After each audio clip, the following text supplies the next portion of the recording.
உன்னுடையது என்கின்ற உரிமையோடு கடவுளுக்கு கொடு. இதெல்லாம் பிறருடையது. உன்னுடையது என்ற உரிமையோட கடவுளுக்கு நீ என்ன குடுப்பன்னு கேட்டா, 2 சொட்டு கண்ணீரை தவிர வேற எதுவுமே கடவுள் கொடுக்க முடியாது. பொதுவாகவே மக்களுக்கு நான் சொல்ற விஷயம் அதுதான். கடவுளிடத்தில அன்பாக வேண்டிக் கொள்ளுங்கள். நான் என்னுடைய சொற்பொழிவிலையும் சரி, என்னுடைய வகுப்புகள்லையும் சரி, என்னுடைய யூடியூப்லயுமே சரி நான் சொல்லுவேன்.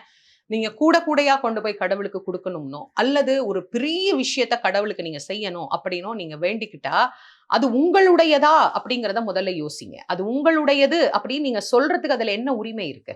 எதுவுமே இல்லையே. நீங்கள் சம்பாரித்த பணத்தின் மூலமாக வாங்கக்கூடிய பொருள். நீங்கள் சம்பாதிக்கிற பணம் தான் அதை செய்கிறதே தவிர, நீங்களாக உங்கள் ஆத்மார்த்தமாக கடவுளுக்கு அங்க என்ன செஞ்சீங்க அப்படின்னா, அந்த இடத்துல கேள்விக்குறி மட்டும் தான் நிக்குது.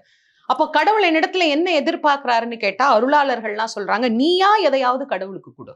உன்னுடையது என்கின்ற உரிமையோடு கடவுளுக்கு கொடு. இதெல்லாம் பிறருடையது. உன்னுடையது என்ற உரிமையோட கடவுளுக்கு நீ என்ன குடுப்பன்னு கேட்டா, 2 சொட்டு கண்ணீரை தவிர வேற எதுவுமே கடவுள் கொடுக்க முடியாது.